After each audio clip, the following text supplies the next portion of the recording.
गीता अ18 के श्लोक नंबर 62 में भगवान स्वयं कह रहे हैं कि अर्जुन उस परमेश्वर की शरण में जा जिसकी कृपा से परम शांति व शाश्वत स्थान अर्थात सतलोक को प्राप्त होगा। वो परमेश्वर कौन है, कहां है, कैसा है, जानने के लिए कृपया अवश्य सुनिए जगत गुरु तत्वदर्शी संत रामपाल जी महाराज के अमृत वचन। सत साहिब दर्शकों, स्वर्ग से भी परे अविनाशी है एक जहान, देवी देवता भी नहीं पहुंच पाए वहां। मिलिए रोपड़ पंजाब के रहने वाले राजकुमार जी से। इन्होंने किए हैं उस सुंदर लोक के दर्शन जिसकी तलाश में थे महान संत, महंत और ऋषिजन। इन्होंने पहले खूब भक्ति साधना की, माता के जागरण किए और विभिन्न गुरुओं की भी शरण ली, पर जिंदगी की दुख तकलीफों और गृह कलेश से मुक्ति नहीं मिल पाई। माता दुर्गा जी को इष्ट रूप में पूज रहे राजकुमार जी को उस साधना से कोई लाभ नहीं मिला। पर पूर्ण संत रामपाल जी महाराज की शरण प्राप्त करने के बाद एक दिन इनके साथ अनहोनी घटना घटी जिसे सुनकर शायद आप भी हैरान हो जाएंगे। इन्हें यमदूत पकड़कर ले जा चुके थे, भयंकर कष्ट दे रहे थे, परंतु पूर्ण संत द्वारा प्राप्त सतमंत्रों का जाप करने से इनको यमदूतों से छुटकारा मिला और नए जीवन की बख्शीश हुई। साथ ही इन्होंने उस अमर अविनाशी लोक के दर्शन किए जिसके बारे में कहा गया है, दास गरीब देश है दुर्लभ, कोई सांचा सतगुरु बेले रे। उस दुर्लभ देश के दर्शन पाना राजकुमार जी के लिए सुलभ हो गया, क्योंकि इनके सिर पर आशीर्वाद था उस सच्चे सतगुरु का जो जगत के उपकार के लिए इस पृथ्वी पर विद्यमान है। विश्व के तारणहार संत रामपाल जी महाराज की असीम दया से आज राजकुमार जी सर्व सुख संपन्न हैं। सुनिए राजकुमार जी के जीवन की कहानी इन्हीं की जुबानी। सर नमस्कार। नमस्कार जी। क्या नाम है जी आपका? मेरा नाम राजकुमार और रोपड़ से पंजाब से आया हूँ मैं, डिस्ट्रिक्ट रूपनगर, गांव कोटला निहंग और न्यू कॉलोनी। संत रामपाल जी महाराज से नाम दीक्षा कब ली आपने? मैंने सर 12-15-2017 को ली। क्या करते हैं आप? मैं सर वेल्डिंग का काम करता था फैक्ट्री में। संत रामपाल जी महाराज से नाम दीक्षा क्यों ली? सर ऐसा है कि मैं बहुत सारे पहले भक्ति भी करता था, माता के जागरण करता था, तो हमारे पे कष्ट से कष्ट टूटते जा रहे थे।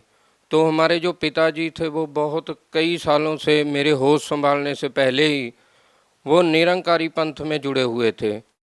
तो मैंने आशुतोष जी महाराज से भी नामदान ले रखा था।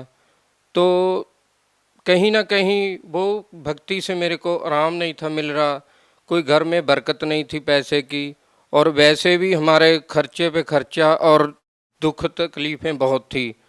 और प्रेतवादा ऐसी थी कि हमारे को कि कई बार जागरण करते करते ही वहाँ से ही मेरे को हुआ, तो ऐसा मैं खेलने लग गया था, जागरण में खेलने लग गया। तो कभी कभी इतना क्लेश होना घर में, और कभी कभी मिट्टी का तेल उठा के अपने ऊपर डाल लेना कि मैं मर जाऊंगा।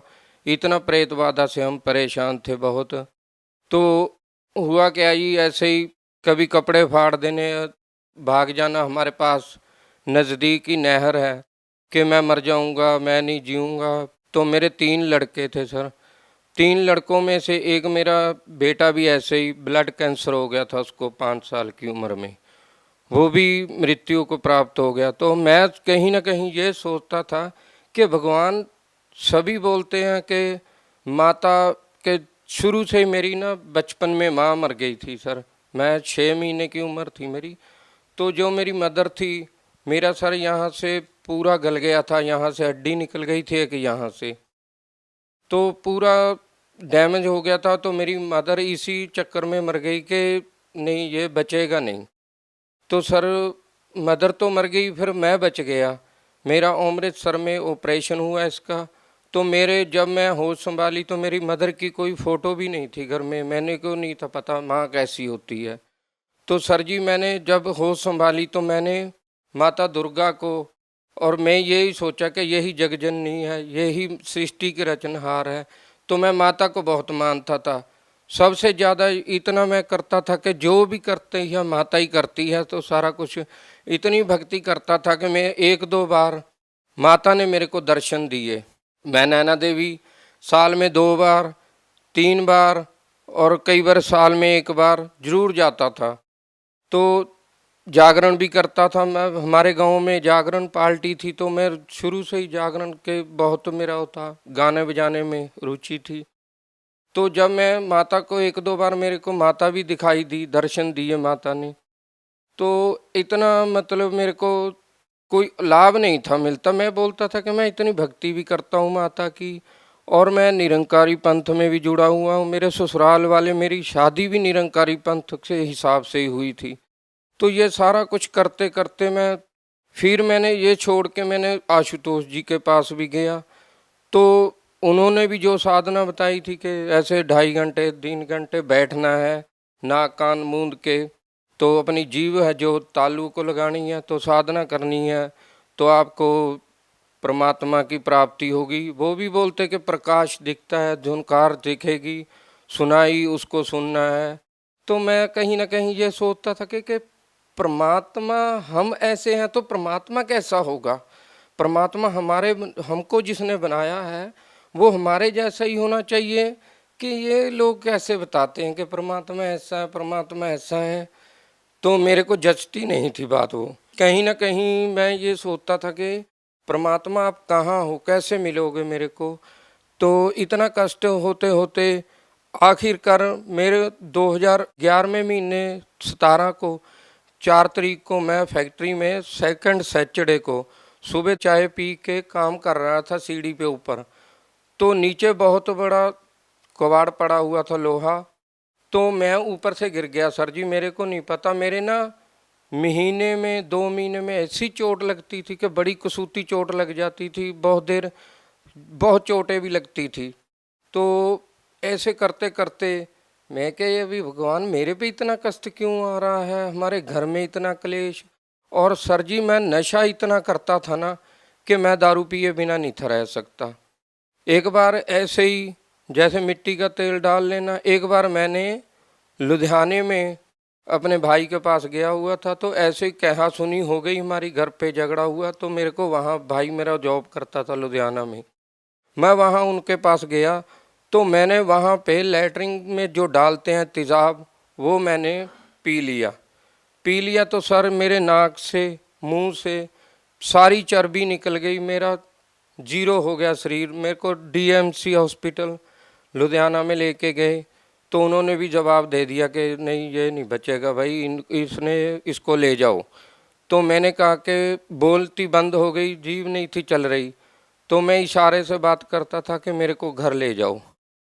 क्या जो आपने समस्याएं गिनवाई, जो आपको तकलीफें थी, क्या संत रामपाल जी महाराज से नाम दीक्षा लेने के बाद ठीक हो गई वो? 100% सर, बिल्कुल। सर संत रामपाल जी महाराज से नाम दीक्षा लेने के बाद और क्या लाभ मिले? सर जैसे मैंने संत रामपाल जी महाराज से नाम दीक्षा लिए को अभी 1 महीना ही हुआ था। तो जनवरी का महीना था, तो मैं रात को 1 बजे मेरे को जमदूत ले गए यहाँ से। तो वहाँ नरक था, ऐसे कुत्ते टाइप के थे जो जानवर थे, और वो बोल रहे थे। और 2 बंदे मेरे इस बगल खड़े थे, 2 इस बगल। तो मेरे को पकड़ के बोलते कि तुम क्या कर रहे हो, तुम्हारी टाइम, इतनी मेरे को पीड़ा हो रही थी। तो पीड़ा के बीच में तो मेरे को पूछा कि तुम क्या कर रहे हो। मैंने बोला कि मैं माता के जागरण भी करता हूँ, भक्ति करता हूँ माता की, और मैंने निरंकारी पंथ से भी जुड़ा हुआ हूँ। मैं अपना आशुतोष महाराज जी के पास भी वो भी भक्ति की है। तो आखिर में जब नहीं मेरी पीड़ा कम हुई, नहीं छोड़ रहे थे, तो फिर याद आया मेरे को कि मैंने तो संत रामपाल जी महाराज से नाम लिया हुआ है। तो मैंने बोला कि मैंने तो संत रामपाल जी महाराज जी के नाम लिया हुआ है। तो बोलते कि संत रामपाल जी महाराज कौन है? मैंने कहा वो तो पूर्ण परमात्मा कबीर साहब के अवतार हैं, वो वहीं प्रकट हो गए। प्रकट हुए जब, तो वैसे मेरे को बहुत पीड़ा हो रही थी, मेरे को पकड़ा हुआ था। तो संत रामपाल जी महाराज ऐसे आए, बहुत सफ़ेद वाहन था उनका। तो जैसी वेशभूषा मैंने उनकी चित्र में देख रखी थी वैसे ही। तो मैंने बड़ा सोचा कि गुरुजी तो ऐसे चले गए निकल के, तो मेरे को छुड़ाया तो है नहीं जैसे हमारी आम आदमी की वृत्ति होती है। तो वो तो बताया कि संत जो होता है उसके वचन में शक्ति होती है। तो जब चले गए गुरुजी, तो मैंने कहा कि गुरुजी ने तो मेरे को नाम दे रखा है। तो मैंने जो प्रथम मंत्र मेरे को मिले हुए थे 7 मंत्रों से पहले मंत्र है जो, तो मैंने उसका उच्चारण करना शुरू कर दिया जोर जोर से। तो करने वो छोड़ के मेरे को ऐसे गिर गए, पासे हो गए मेरे से। तो जो जानवर ने मेरे को पकड़ रखा था, तो मैंने उसको गुरुजी का नाम लेके ऐसे फाड़ दिया। तो जब मेरी आत्मा कड़क से मेरे शरीर में जब डली, तो जब शरीर में डली तो मेरा शरीर काम करना ही बंद कर गया था और पूरा भीगा पड़ा था। मेरी रज़ाई, मेरा बेड पूरा भीगा हुआ था। तो मैंने कहा हे परमात्मा, मैं तो बच गया आज। फिर मेरा शरीर नहीं था जब काम कर रहा था। मैंने फिर वो सोचा कि गुरुजी ने जब बताया कि जब कोई भी टेंशन हो, कोई भी समस्या आए, तो आपने मंत्र जाप करना है या नित्य नेम करना है। तो मैंने जब देखा कि 3 बज चुके हैं, तो मैंने सर रात को, मेरे को पता है मैं फ़ोन इतनी दूर टीवी के पास रखा हुआ था, तो मैंने कहा मेरा तो फ़ोन ही नहीं है मेरे पास। जब मैंने हाथ ऐसे मारा तो मेरे सिरहाने नीचे फ़ोन था। तो जब मैंने फ़ोन चलाया तो उसमें नित्यनेम सुना मैंने और गुरुजी के स्वरूप देखे, तो मेरा शरीर नॉर्मल हो गया। बिल्कुल नॉर्मल होने के बाद मैंने जब नित्यनेम किया तो मैं सो गया। फिर नित्यनेम करने के बाद उसके बाद गुरुजी आए संत रामपाल जी महाराज और मेरे को वो नज़ारा दिखाया सर, जो मैं आज हर किसी को बता सकता हूँ कि मेरे को संत रामपाल जी महाराज ऊपर ले गए। जो कहते हैं कि भगवान निराकार है, वहाँ कुछ नहीं है। हमारा एज इट इज शरीर ऐसा ही था, बिल्कुल प्रकाशों में ही शरीर था। दूध जैसी नदियाँ चल रही थी, वहाँ सफ़ेद रंग के वृक्ष थे और सफ़ेद ही हंस जैसे इंसान थे सभी, और उड़ के चल रहे थे सभी। ये मैंने जब चमत्कार सारा देखा तो गुरुजी ने, मेरे को इतनी खुशी हुई कि मैं वर्णन नहीं कर सकता। वो दिन मैं आज भी याद करता हूँ तो मेरे शरीर में अभी भी सर लू कंडे खड़े होते हैं मेरे। इतना परमात्मा ने मेरे को वो दिखाया। आज मैं ये कह सकता हूँ कि मैं जितना भी संत रामपाल जी महाराज जी का शुक्राना करूँ, जितना भी नाम लूँ, क्योंकि मेरे को पता है कि वो पूर्ण परमात्मा कबीर साहब के अवतार हैं। कबीर साहब का ही ज्ञान बता रहे हैं। हम कबीर साहब को एक आम नागरिक, आम एक जान के छोड़ रखा था। तो ऐसे ही एक बार मेरे बेटा है 18 साल का है, रोहित कुमार है उसका नाम। तो वो लैटरिन बैठा था तो रोता बहुत था। मेरे को मेरे घरवाली बोलने लगी कि ये इसको कोई तकलीफ़ है, इसको ले जाओ हॉस्पिटल दिखाओ। तो सर मैं उसको पूछा कि क्या बात है, कहता डैडी मेरे को लैटरिन नहीं आती है, मेरा बहुत बुरा हाल है। सर जी तो मैंने डॉक्टर को दिखाया तो डॉक्टर ने बोला कि इसको तो बवासीर है भाई। तो उन्होंने पर्ची पे दवाई लिखती 1300-1400 की, बोलते कि ये 10-15 दिन इसको दवाई खिलाओ, उसके बाद फिर देखेंगे क्या करना है। तो मैंने गुरुजी के सत्संग सुनता था कि गुरुजी ऐसे लाभ देते हैं सारा। तो सर जी मैंने संत रामपाल जी महाराज को जब प्रार्थना लगाई तो गुरुजी ने बोला कि परमात्मा दया करेंगे। तो वैसे जब बोला तो आहिस्ता आहिस्ता वो प्रॉब्लम पता ही नहीं कहाँ चल गई। आज बेटे को 1.5-2 साल हो गए हैं, कोई प्रॉब्लम ही नहीं, बिल्कुल सही है। पहले हमारी आर्थिक स्थिति नहीं थी ठीक, आज वो भी बहुत बढ़िया हो चुकी है। तो पहले हम साइकिल से तंग थे, आज परमात्मा ने हमको 2-2 मोटरसाइकिल दे रखे हैं। और परमात्मा आगे आगे भी, मेरे को इतना विश्वास है कि जो परमात्मा हमारे शरीर की बीमारियों को नाश कर सकता है, हमको सुख दे सकता, आगे हमको परमात्मा बहुत कुछ देंगे। और मेन हमको तो यही परमात्मा से चाहना है कि हम मोक्ष प्राप्त करें और हमारी भक्ति को सफल बना के हमको गुरुजी संत रामपाल जी महाराज सतलोक लेके जाएं। ऐसा क्या सर, जो संत रामपाल जी महाराज जो भक्ति बताते हैं, जो मंत्र जाप देते हैं, वो पूरे शास्त्र, वेद, गीता, बाइबल, कुरान शरीफ को खोल खोल के पढ़ाते हैं। कुरान शरीफ, बाइबल ये तो पहले भी थे, पहले भी लोग पढ़ ही रहे थे।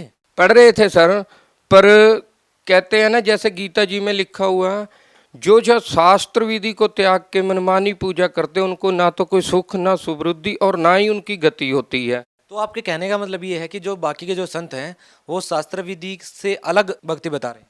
बिल्कुल सर, कोई भी शास्त्रों के अकॉर्ड भक्ति नहीं बताता इस संसार में, क्योंकि मैंने बहुत जगह जाके देख लिया, मैंने बहुत सत्संग सुने हैं। ये पूर्ण परमात्मा की भक्ति है, इसमें इतनी शक्ति है ना। संत रामपाल जी महाराज जो भक्ति बताते हैं, जो भी हमारे देवी देवते जिनको हम पहले पूजते थे हम श्राद्ध भी करते थे, पितरों की पूजा करते थे, व्रत भी करते थे, तीर्थों पे जाते थे, मंदिरों में मत्था टेकते थे। जो हमारी समस्या थी वो कभी हमारी टलती नहीं थी। लेकिन ये तो हर संत कहता है कि नशा नहीं करना चाहिए, ऐसा ही संत रामपाल जी महाराज जी भी कहते हैं, तो फर्क क्या है? सर जी, कहने और करने में बहुत फर्क है। नशा तो व्यक्ति को ही छोड़ना पड़ता है ना, आखिरकार नशा चाहते तो आप पहले भी छोड़ देते। नहीं सर जी, ये ऐसा गंदा जो कुआं है ना, इसमें से निकला नहीं जाता। ये लग तो जाता है, छूटता नहीं है। अब कैसे निकल गए आप? अभी जो संत रामपाल जी महाराज जी ने भक्ति बताई है, जो मंत्र जाप दिया है, तो मैंने वो मंत्र जाप कंटिन्यू करता रहा। मंत्र जाप से नशा छूट सकता है? हाँ जी, बिल्कुल 100% मंत्र जाप से नशा छूट जाता। तो संत रामपाल जी महाराज का कोई भी अनुयायी नशा नहीं करता? नहीं, बिल्कुल भी नहीं। हाथ तक नहीं लगाएंगे नशे को, करना तो दूर की बात। अच्छा, आपने बताया था कि आपको भूत प्रेत की भी बाधा थी, तो वो कैसे ठीक हुई फिर? सर जी, ऐसा है, जब मैंने नामदान ले लिया था तो मेरे को उस टाइम भी ये लगता था कि मेरे को पीछे से कोई मार देगा। ऐसे बहुत देर ऐसे होता रहा, थोड़ा थोड़ा हल्का हल्का। जैसे जैसे मैंने भक्ति प्रारंभ की, करता रहा भक्ति, तो आहिस्ता आहिस्ता वो जो भूत प्रेत की बाधा थी वो अपने आप हट गई, मेरे पीछे हट गई। तो आज मैं बिल्कुल स्वस्थ हूँ, कोई मेरे को तकलीफ नहीं। पहले मेरा वजन 48, 49, 50 यहीं खड़ा था। आज मेरा 63, 64 किलो वजन है। बिल्कुल मैं नशा नहीं कोई करता, सारे काम करता हूँ, मेहनत मजदूरी करता हूँ। लोग तो ये कहेंगे ना कि आप आज भी मजदूरी करते हैं, संत रामपाल जी महाराज जी में इतनी शक्ति है, इतनी आपको भक्ति मिली, तो आप अफसर क्यों नहीं बन गए, बड़े आदमी, बड़े सेठ क्यों नहीं बन गए? नहीं सर, ऐसा है, ये जो ज्ञान है, ये ज्ञान के आधार से अगर हम देखें, नानक जी, कबीर, परमेश्वर खुद यहाँ धरती पे रहे। परमात्मा इस मोह जाल से हमको निकालते हैं। हम अगर मान लो कि हम, ये तो जादूगर कर सकता है, तो जादूगर की जादूगरी हो गई कि हम, वो तो पैसा हाथ पे सरो जमा देगा। पर उसमें भक्ति में और उसमें बहुत अंतर है, क्योंकि भक्ति है जो भक्ति करते करते हमको वो चाहिए जो हमको यहाँ नहीं मिल सकता। भगत समाज को क्या संदेश देना चाहेंगे? सर, मैं तो यही संदेश देना चाहता हूँ भगत समाज को कि आप संत रामपाल जी महाराज जी के ज्ञान को समझें, ज्ञान को सुने, और ज्ञान को सुन के समझ के आप उनसे नाम दीक्षा ले। आपकी जैसी भी कोई प्रॉब्लम होगी तो 100% संत रामपाल जी महाराज से नामदान लेने से आपकी वो समस्या बिल्कुल ठीक हो जाएगी। जी, बहुत बहुत धन्यवाद। सच साहब जी। दर्शकों, अभी आपने सुने संत रामपाल जी महाराज से दीक्षा प्राप्त करके सुखी हुए भक्त के अनुभव। अब देखिए जगत गुरु तत्वदर्शी संत रामपाल जी महाराज के मंगल प्रवचन। इन वेदों और गीता जी और पुराणों का ज्ञान दास को सन 2000 में हुआ। उससे पहले सन 1988 से सन 2000 तक 12 वर्ष तक इस दास ने इस गरीबदास साहिब जी की वाणी के आधार से सत्संग किया, और इसके आधार से जो सत्संग किया वो भी हमारे जो पुराने भक्त उनको सबको मालूम है। वो कैसेट अभी तक उनके पास उपलब्ध है। और फिर ये सदग्रंथों प्रमाण देखे, ओए होए, अब क्या बताते हैं। जैसे गरीबदास जी कहते हैं, सतगुरु आए दया करी, ऐसे दीन दयाले, बंदी छोड़ वृत्तास का, जठरग्नि प्रतिपाले। गगन मंडल से उतरे सतगुरु पुरुष कबीरे, गगन मंडल से उतरे सतगुरु पुरुष परमात्मा कबीर। तो वो ऐसे वो भगवान आते हैं, और ये वेदों में प्रमाण दे रखा है कि वो परमात्मा सतलोक में रहते हैं, वहां से गति करके आते हैं। जैसे गरीबदास साहिब जी ने कहा है, जाखी वेख कबीर की, नानक की तीवा, वह सखा के गल पड़ी, इब कौन छुटावेता। अब जैसे नानक साहिब जी ने परमात्मा की झांकी देख कबीर की, कबीर परमेश्वर का सचखंड में सतलोक में वो दृश्य देखे, वहां के सतलोक का और परमात्मा की वहां सारी व्यवस्था का झांकी होता है, नजारा। जैसे 26 जनवरी के ऊपर आप देखते हो, या 15 अगस्त पर प्रत्येक स्टेट अपनी अपनी झांकी, झांकी माने उस स्टेट में किस प्रकार की कल्चर है, वहाँ का क्या कुछ रहन सहन है, क्या उसके अंदर कैसे तीर्थ स्थान है या कोई फैक्ट्री लगाई है, उनके एक बना करके वो मॉडल से, और वो अपने अपना प्रदर्शन करते हैं, उसको झांकी बोलते हैं। ये पंजाब स्टेट की झांकी या हरियाणा राज्य की झांकी आ गई, तो उस झांकी का अर्थ है वो पूरा दृश्य, उसमें क्या कुछ हो रहा है। तो गरीबदास जी कहते हैं, झांकी वेख कबीर की सतलोक में, नानक की वाह, ओए होए वाह तेरे की वाह, वाह गुरु। ये है वो भगवान सचमुच सही। और कहते हैं अब सिखों ने वाह गुरु पकड़ ली, वाह गुरु वाह गुरु। हमने कहा वाह सिखा के गड़बड़ी कौन छुटावे था। अब नानक साहिब जी ने किस दृष्टिकोण से वह शब्द बोला था, लेकिन उन्हें गुप्त रखना अनिवार्य था, इसलिए वाह वाह वाह वाह का शब्द भी गाया, वाह वाह ऐसा है, वाह वाह सर्वशक्तिमान है। अब वाह वाह तो वो कौन था, वो दानक रूप रहा करतार परमात्मा वहां रहते हैं, वहां से गति करके आते हैं। जैसे आपको बताया इन महापुरुषों को वो मिले, तो यहां क्या बता रहे हैं, दर्जन दे का रूप शैल वृंदावन कीनी, तहां मिले धर्मदास करत हैं बहुत अदीनी।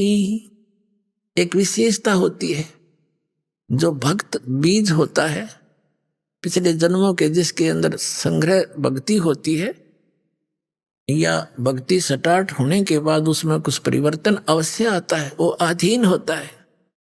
और जब तक अधीन नहीं होगा भगवान, उसमें कुछ भी नहीं होता, व्यर्थ का प्राणी है।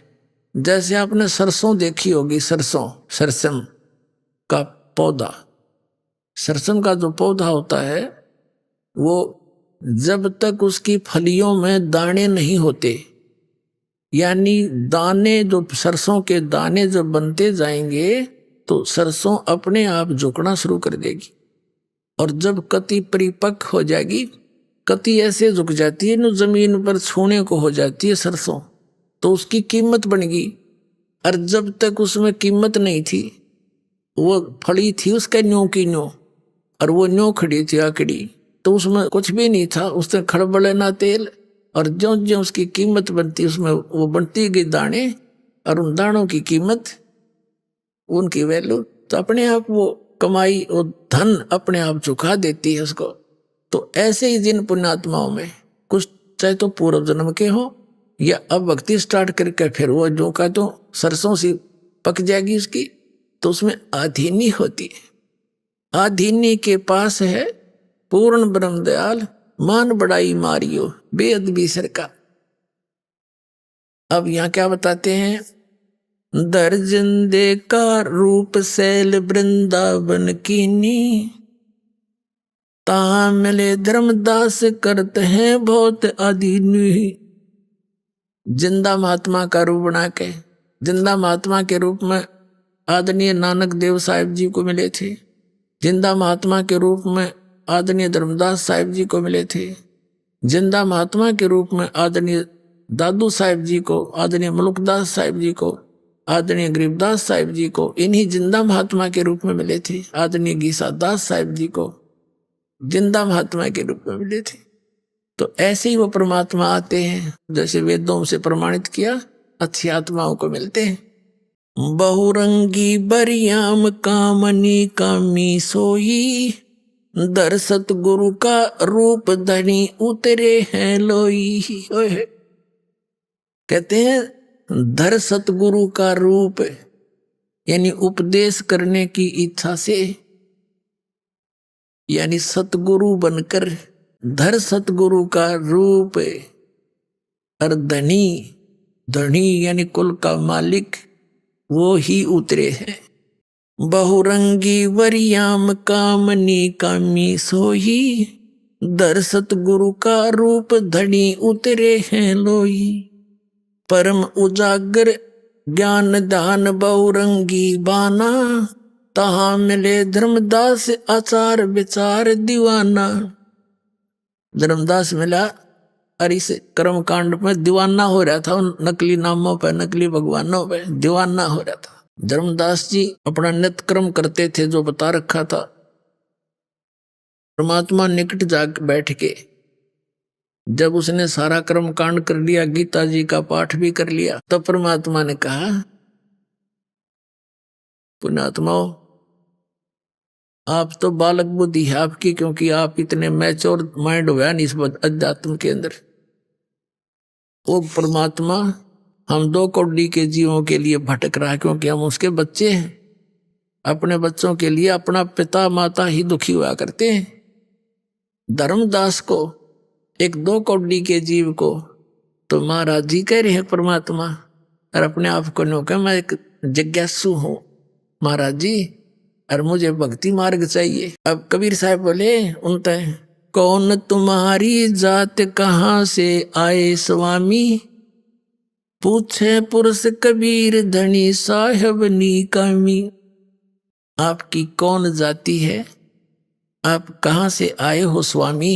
कबीर साहब कहते हैं धर्मदास जी को, क्योंकि वो एक महात्मा के स्वरूप बनाए बैठा था, वैष्णव साधु जैसा। और ये देख कितनी दया करी, कितनी परेशानी उठानी पड़ रही है परमात्मा को।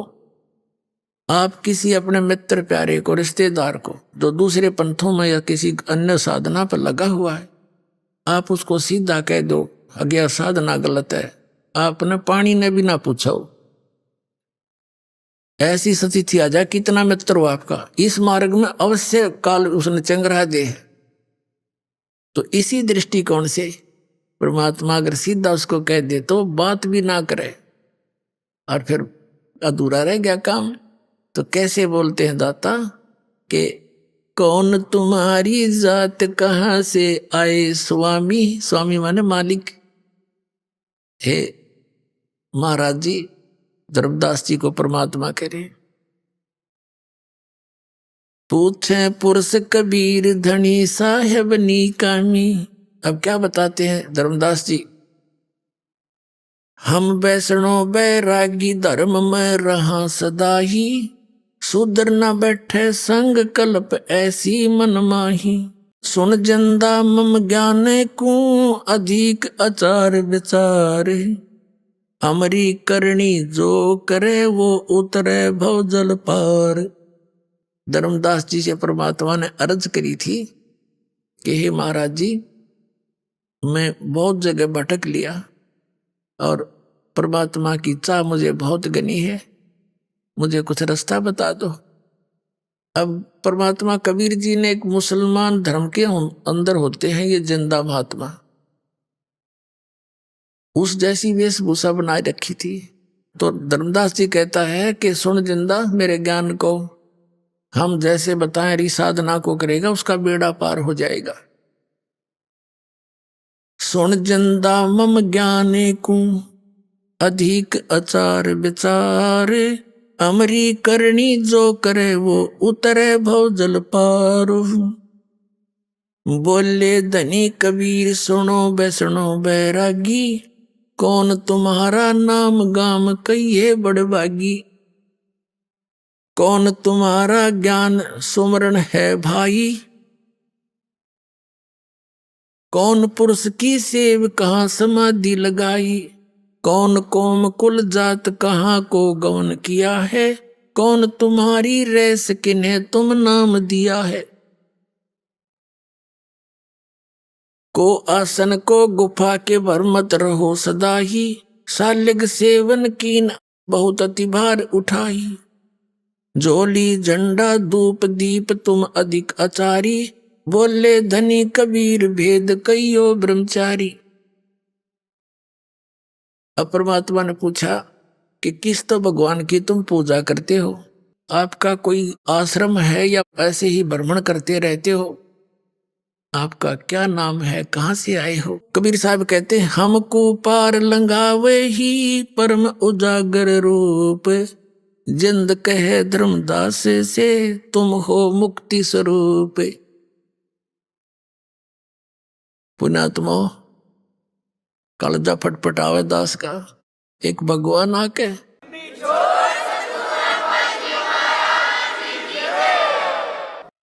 हम नालाकों के लिए कितने भटक रहे हैं। एक 2 कौड़ी के जीव और सामने भगवान बैठ के न्यू कहे हमको पार लगाइयो, और परम उजागर रूप, जिंद कहे धर्मदास से तुम हो मुक्ति स्वरूप। यानी यूं ना कहे तो वो बात नहीं सुने कती कि मेरा बेड़ा पार कर दो, आप तो मन से लागो जैसे आपके पास बहुत बढ़िया ज्ञान है, बहुत अच्छा आपका जो है, मैंने ज्ञान सुना, बहुत अच्छा लगा।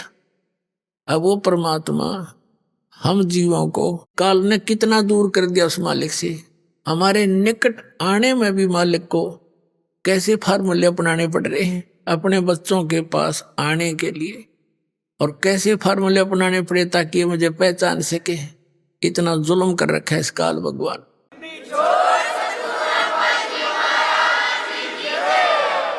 अब धर्मदास जी कहते हैं, बांधोगढ़ है गाम नाम धर्मदास कही जय, वैसे कुल कुली जात सुधर की नी बात सुनी जय। सरगुण ज्ञान स्वरूप ध्यान सालग की सेवा, मल्ला गृक्षण कंत संत सब पूजू देवा।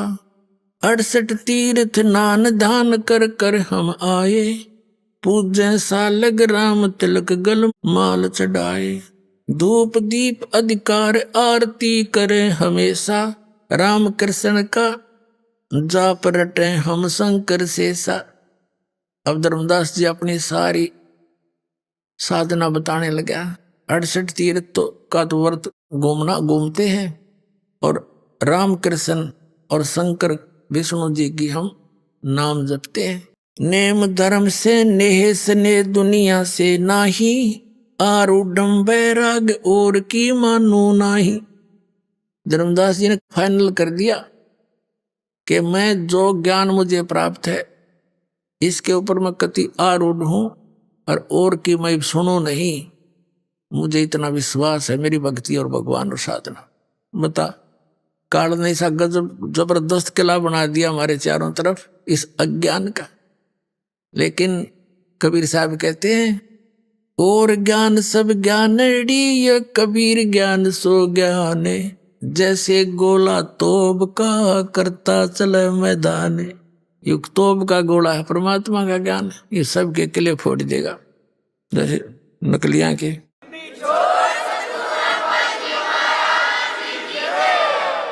अब सुन जिंदे मम ज्ञाने को वैष्णु रूप हमार, 68 तीर्थ हम करें ये चिन्ह सिरजनहार। इस साधना से नो कहे मैंने भगवान पहचान रखा है, प्राप्त कर लिया। धर्मदास जी करे। अब परमात्मा बोले जिंदा बैन कहाँ से सालग आए, को 68 का धाम मुझे तत्काल बतावे। राम कृष्ण का रहन नगर वो कौन कहावे, ये जड़वंत हैं देवता से क्यों घंट बजावे। राम कृष्ण को टो गए वो धनी एक का एक, जिंद कहे धर्मदास से तुम बूझो ज्ञान विवेक। परमात्मा ने कहा तेरे राम कृष्ण तो करोड़ों मर लिए, और जो असली भगवान है वो न्यू का न्यू है, उसको कभी जन्मता मरता नहीं। फिर परमात्मा ने गीता ज्ञान और वो सारा उनको समझाने की चेष्टा की। परमात्मा ने पूछा कि गीता जी का ज्ञान किसने बोला। धर्मदास जी ने कहा कि श्री कृष्ण जी ने बोला। परमात्मा ने उस बात को उस समय ज्यादा नहीं बढ़ाया। ये परमात्मा उस समय ये कह देते कि कृष्ण जी ने बोला नहीं यु ज्ञान यु तो काल ने बोला, तो उसको ही वो सुनने को तैयार नहीं होता। तो परमात्मा ने कहा श्री कृष्ण जी कौन है?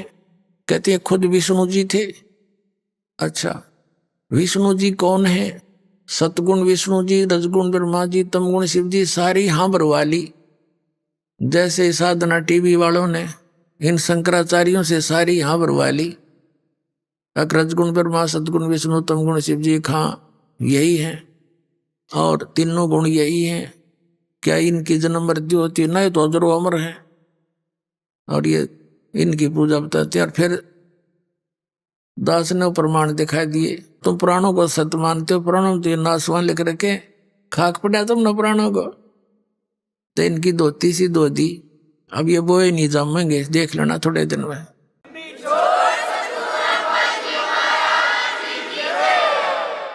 तो परमात्मा ने कहा कि सतगुण विष्णु, अखां जी, और तम गुण शिव जी, अखां सारी मान्यता हो। तो परमात्मा ने कहा, श्री कृष्ण अर्थात विष्णु जी ने गीता का ज्ञान बोल दिया, ठीक है। और आप क्या जाप करते हो? राम कृष्ण हरे कृष्ण, कृष्ण कृष्ण हरे हरे, हैं? शंकर भगवान, ओम नमः शिवाय, ओम भगवते वासुदेव नमाय, नमो राधे राधे श्याम मिला दे। ये मंत्र है तुम्हारे कहाँ जी? सहस्रनामा विष्णु का कहाँ जी? क्या गीता जी में है ये नाम किता है? जब गीता जी को आप एक ऑथेंटिक ग्रंथ मानते हो, सबसे उत्तम ग्रंथ मानते हैं हिंदू धर्म के पुण्यात्माएं, तो जो गीता जी में ज्ञान लिखा है वो किसका है बोला हुआ? भगवान का। जैसे तुम मानते हो तुम्हारे विष्णु भगवान का, वैसे तो किसने बोला हो? तो दास ने क्लियर करे रखा है। तो वो बोलने का अर्थ क्या होता है? तुम्हारे लिए संदेश है, आदेश है, निर्देश है कि जो इसमें लिखा ऐसा करो तुम। धर्मदास जी कह रहे कहा, और तुम कर क्या रहे हो? गीता जी में है कहीं पर राम कृष्ण कृष्ण कृष्ण हरे हरे सीता राम राधे श्याम मिला दे, फिर ये खाक मंत्र कर रहे हो तुम। गीता जी अध्याय नंबर 16 के श्लोक नंबर 23 में कहा कि शास्त्र विधि को त्याग कर जो मनमाना आचरण करते हैं उनको ना सुख होता है, ना सिद्धि होती है, ना उनकी गति हुई जी। फिर क्यों डले डो रहा है इसके? अब एकदम वो स्तब्ध हो गया। अरे तू श्री कृष्ण विष्णु जी को अविनाशी बताते हो? गीता जी अध्याय नंबर 4 के श्लोक नंबर 5 और 9 में आपका गीता ज्ञानदाता कहता, अर्जुन तेरे और मेरे बहुत जन्म हो चुके, तो नहीं जानता, मैं जानता हूं। तो फिर खाक अविनाशी है ये कहां से सुना तुमने इनकी महिमा? ये लोक वेद है, ये दंत कथा है, वास्तविक ज्ञान नहीं है धर्मदास जी। और फिर गीता ज्ञानदाता कहता है 18वें अध्याय के 62वें श्लोक में कि अर्जुन तू सर्वभाव से उस परमेश्वर की शरण में जा, उसकी कृपा से तो परम शांति को, सनातन परम धाम को प्राप्त होगा। और गीता अध्याय नंबर 15 के श्लोक नंबर 4 में कहा कि तत्वदर्शी संत की प्राप्ति के उपरांत परमेश्वर के उस परम पद की खोज करनी चाहिए जहां जाने के बाद साधक लौटकर कभी संसार में नहीं आते। और जिस भगवान की तुम पूजा कर रहे हो, मान ले श्री कृष्ण विष्णु जी की, ये कहता तेरे और मेरे बहुत जन्म हो लिए, तो इनकी भक्ति करके तुम जन्म मरण और शाश्वत स्थान को कैसे प्राप्त कर सकते हो? अब धर्मदास जी के अंदर तो खटक लगी, लेकिन ये ऊपर का जो अभिमान है यू अंदर उस वस्तु को जान नहीं देता। लेकिन परमात्मा के पास सारे तरीके हैं, ये तो परमात्मा है। जब परमात्मा ने सारी बात बता दी और अंदर से टूट गया धर्मदास जी, लेकिन ऊपर का वो कहते हैं रस्सी जल जा बल रह जाते हैं थोड़े से। तो एकदम ने बोला तो जो है मुसलमान है, इसलिए हमारे देवताओं की बेइज्जती करना चाहता है, तुझे ज्ञान अच्छा नहीं लगता तो जा सकता है, हम कोई जीव हिंसा नहीं करते, हम तो हिंदू धर्म में रहने वाले कोई मांस मिट्टी नहीं खाते, जीव हिंसा नहीं करते, इस तरह कह गए और चिंगर गया। परमात्मा अंतर ध्यान हो गए वहीं से, देख हमारी कैसी बुद्धि, अंतर ध्यान हो गए। जब सामने से आदमी हट जा आधा कलेजा तो जब फट ले आदमी का, उत्तरे की यू तो वे कोई फरिश्ता था, उसने यहां तक सोच ली कहीं विष्णु भगवान तो नहीं आगे हो। नो कहते हैं भगवान ना जाने किस रूप में आ जाते। अब जो पूजा वो करा करता, साल्यग्राम की पूजा पौधारी गीता ज्ञाता का पाठ सारा भूल गया। अगले दिन सुबह उठा और वो पूजा तो भूल गए, कर ही नहीं सकता ये पूजा जब यू ज्ञान हो पास। ये डले कौन डो है, हमारे आस्था चैनल पे 5-6 महीने प्रोग्राम चला था। फिर नकली संतों ने पता लग गया थारी पोल पाटेगी। 2003 की बात से इन्होंने वो आस्था चैनल वाले को डरा डरू के धमका के बंद करवा दिया कि हम अपने सारे प्रोग्राम वापस ले लेंगे या इसका प्रोग्राम बंद कर दे। ये तो अंडरस्टूड है, जो यूं चलेगा तो वो चले कोई ना उड़े। परमात्मा कहते हैं तारा मंडल बैठ के यू चांद बढ़ाई खा, उदय हुआ जब सूरज का स्यों तारों छप जा। वो आस्था पर बंद कर दिया। फिर हमने प्रोग्राम बनाया, गांव गांव नगर नगर में जाकर बड़े बड़े पोस्टर लगाकर प्रचार करके सत्संग शुरू किया। हम एक बार महाराष्ट्र में सत्संग कर रहे थे एक नगर में, तो काफी लोग सुनने आए। प्रोजेक्टर हमारे पास था। 5 दिन सत्संग किया। पहले दिन वो नोट कर ले गए, तो अगले दिन आके दे वो सारे मिला बिलो के चौथे दिन थोड़ी सी संगत होती थी, बाहर बैठ गया मैं नीचे, वो भी आ गया आसपास 5-7 जने। कहने लगे जी आज तक हमने यो ज्ञान कभी नहीं सुना, और हमारे सदग्रंथों प्रमाण। पहले दिन तो हमने सोचा था सारी झूठी पावेंगी, नोट करके ले गए सारे गीता और पुराणों के अध्याय वगैरह, वो सारे यूं के यूं पाए गए। फिर हमने कहा भाई नाम ले लो। नाम लेने से पहले फिर उनको बताए जाते ये नियम ये नियम, ये नहीं पूछना। उन्होंने बोला जी ये तो फिर नियम कर दे, सख्त हो गए। माँ भाई सख्त नहीं है, वो गलत साधना कर रहे हो तुम, उनकी आवश्यकता ही नहीं, तुमने अब सख्त लगे हैं। जब एक का साध्य सब सद है और सब साध्य सब जावे, माड़ी सींचे मूल को फले फुला गावे। पौधे की जड़ में पानी डाल लेंगे तो टहनी आप पे न प्रफुल्लित हो जाएंगी। ने बोला जी नाम तो लेते नहीं, पर भक्ति वह दूसरी भी ना बनाई। वह दूसरी जो करते थे वो उस जोगे भी ना छोड़े, हम तक इतने जोगे भी ना छोड़े तुमने। तो अब इस ज्ञान को सुन के वो धर्मदास वो उस भक्ति भी करने इच्छा ना रही इसकी। सुबह उठ कर वक्त अपना खाना बनाने लग गया, नहीं तो ना धोकर खाया करता वो वारी सी देर तक। उन्हें सोचा ये तो कुछ भी को नहीं बता के करूं, अरे वो मिलने को नहीं, मैंने उनके साथ ऐसी बदतमीजी कर दी। इस चिंता में ग्रस्त भोजन बनाने लग गया। जंगल से लकड़ी तोड़ के सामने लाया था, चूल्हा जला लिया, लकड़ी लगा दी। एक मोटी लकड़ी थी, वह बीच तक थोथी थी, कुछ थोड़ी थोड़ी गिल्ली जंगल की सी लकड़ी होती है। सहयोगी लकड़ी लगा के खाना बनाने लग गया। लकड़ी जलती सुबह सुबह की बात है, लकड़ी जलती जलती चूल्हे से 1 फुट बाहर रहेगी, वह उसके मुंह के सामने आ गई। तब तक रोशनी भी होगी। अब उसने देखा कि चींटियां उसके अंदर अंडे मुंह में ले रही और उससे बाहर निकलने की चेष्टा करें। बाहर आवे तो उसके पिछले लकड़ी के पिछले हिस्से पर तरल पदार्थ उबल रहा, उसके अंदर का ऑयल सा निकलता होता, पानी सा, वो उबलता है लकड़ी का बाहर पिछली साइड में। आगे से आग जले थी तो चटक मटक होकर वह सारी कीड़ी जलन लग रही। बाहर निकले तो उस उबलते हुए तेल से पर उस पर जल जा, आगे अग्नि फूक रही। धर्मदास एकदम स्तब्ध हो गया, क्योंकि पुण्यात्मा थी।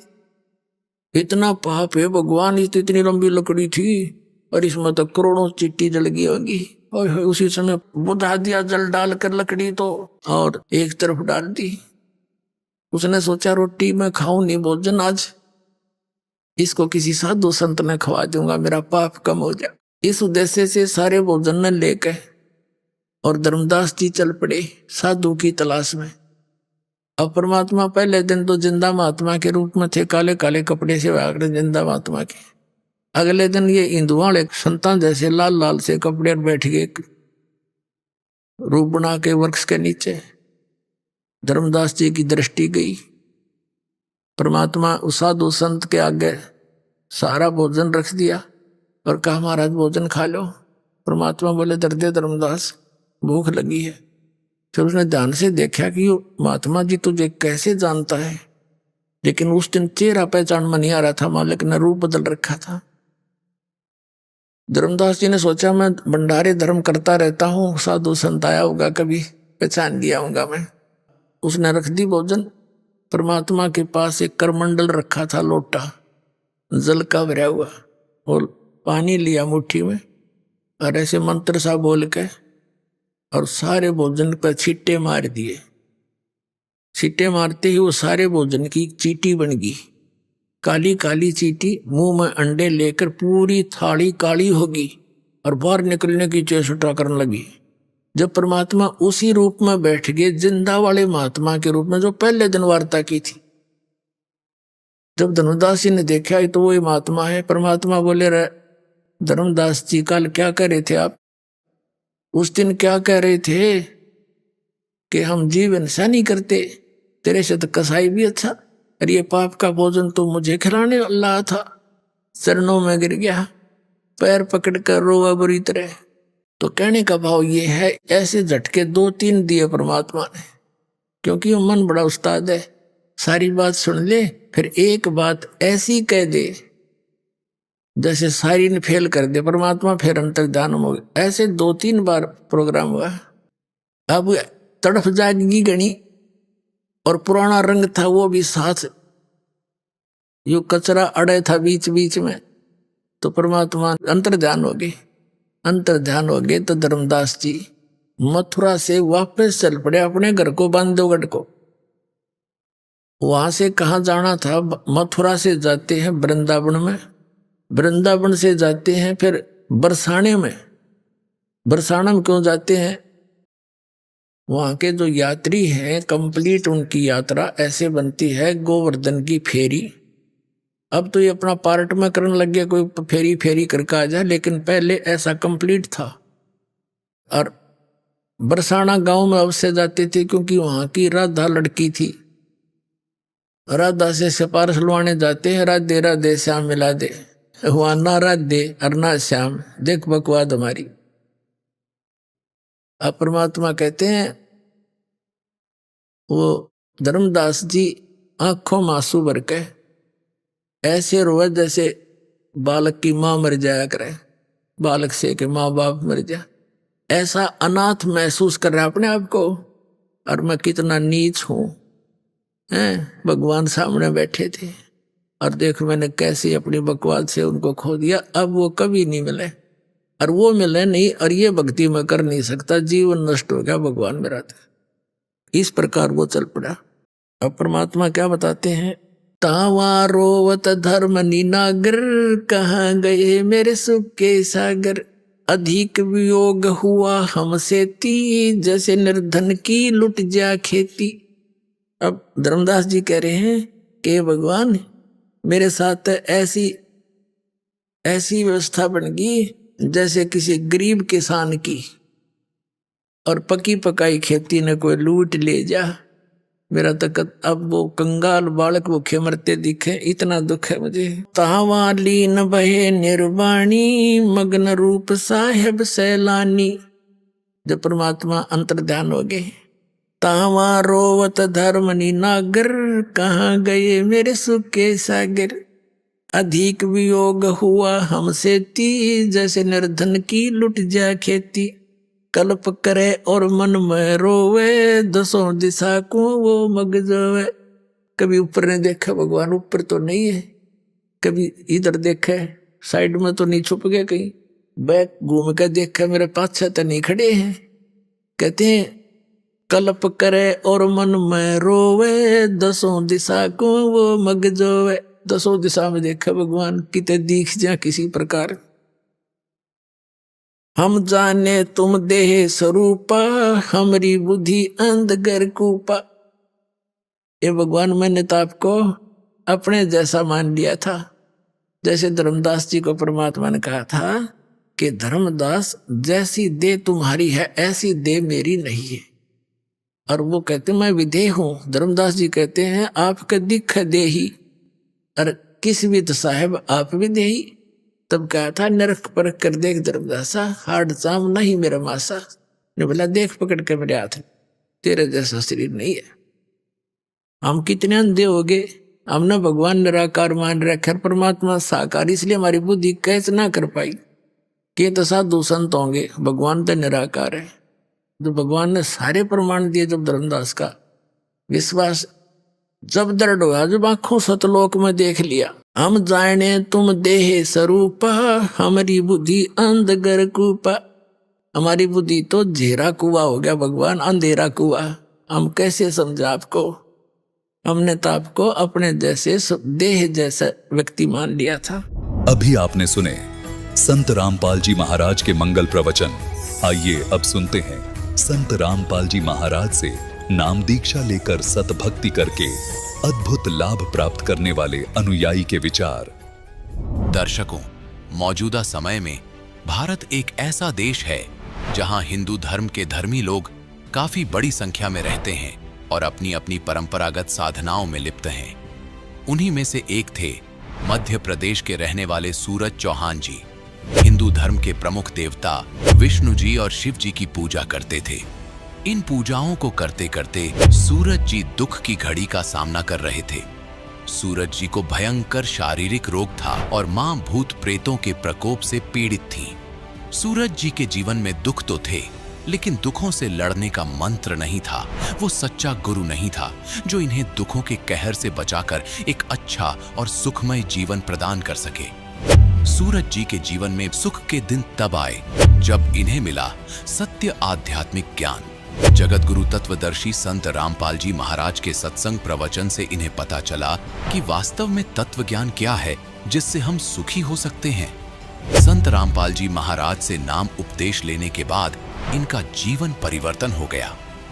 इनका जलन का रोग ठीक हुआ। मां को भूत प्रेत बाधा से छुटकारा मिला। सुनिए सत्य ज्ञान प्राप्त होने के बाद सूरज जी की खुशियों से भरी कहानी, उन्हीं की जुबानी। सर नमस्कार। नमस्कार सर। सर क्या नाम है आपका? सूरज चौहान।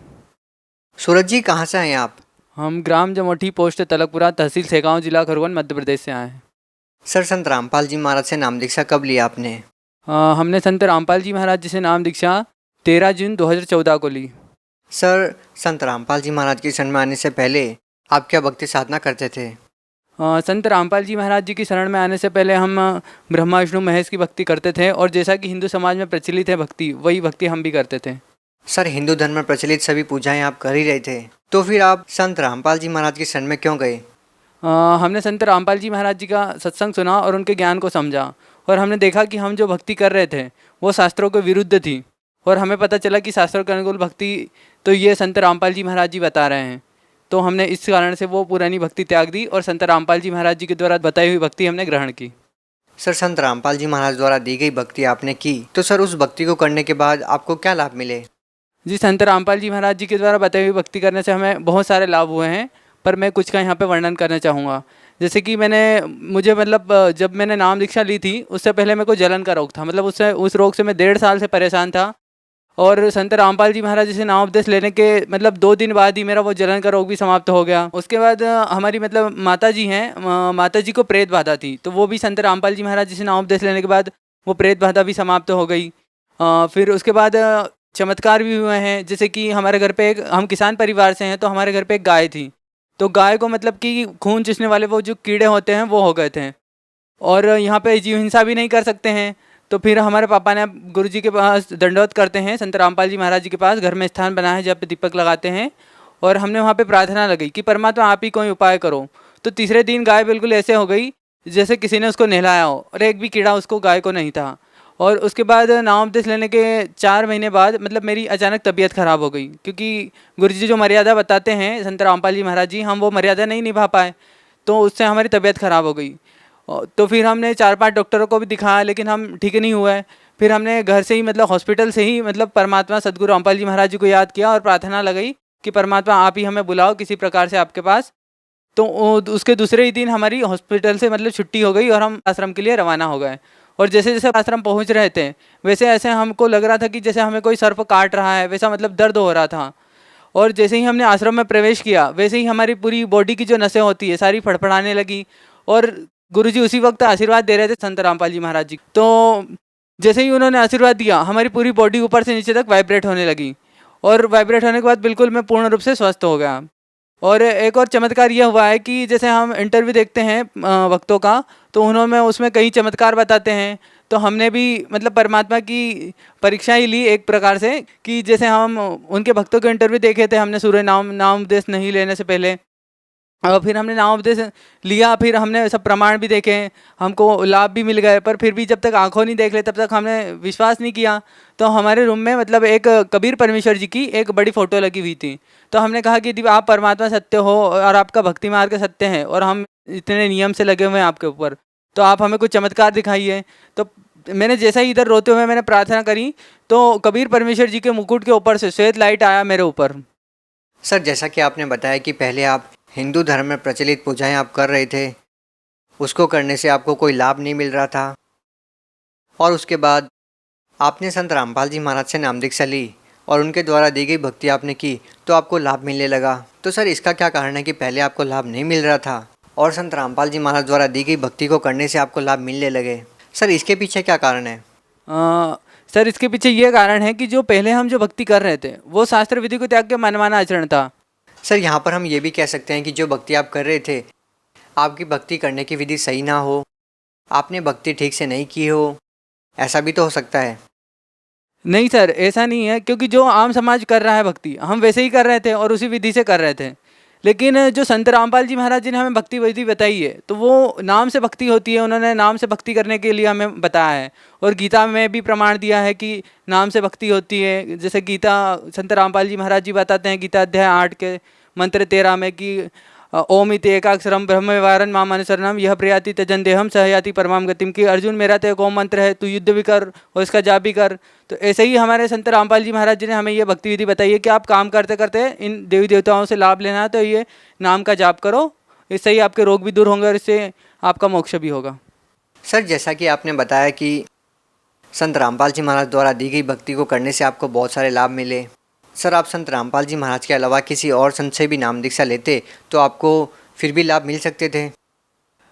सर हमने कई सारे संतों के प्रोग्राम भी सुने और उनके सत्संग भी सुने हमने, पर जो ज्ञान हमें संत रामपाल जी महाराज जी ने बताया ऐसा किसी अन्य संत ने नहीं बताया। वो जो संत बताते थे तो वैसे ही मतलब जैसे पारंपरिक कथाएं सुनाते थे राम सीता की या श्री कृष्ण जी की, वैसे ही जीवन लीला बताते थे, पर उनका जो वास्तविक भक्ति जो जैसे करनी चाहिए जिससे मोक्ष हो वो किसी ने नहीं बताया, जो संत रामपाल जी महाराज जी ने बताया वेदों के अनुसार और गीता के अनुसार।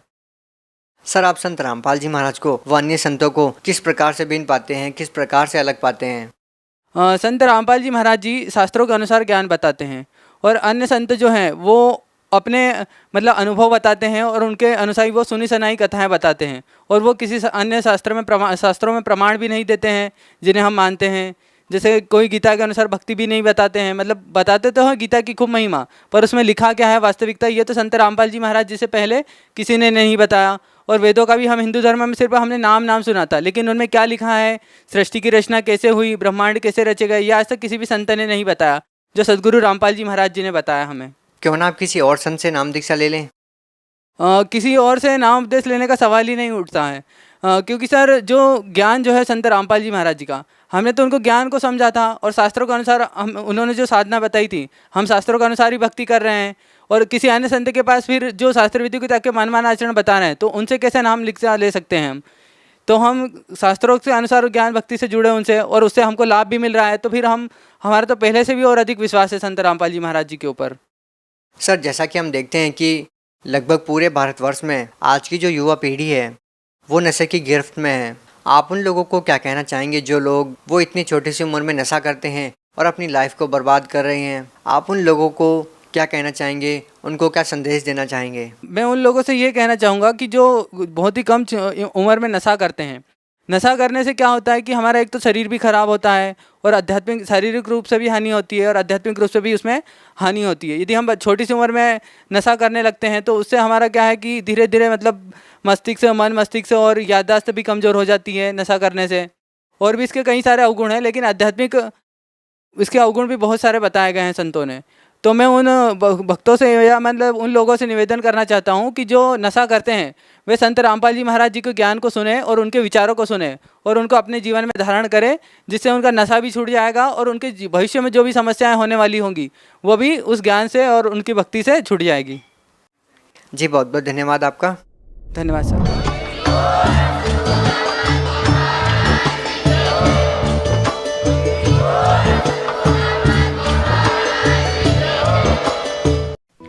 आप सुन रहे थे जगत गुरु तत्वदर्शी संत रामपाल जी महाराज के मंगल प्रवचन। अधिक जानकारी के लिए संपर्क करें।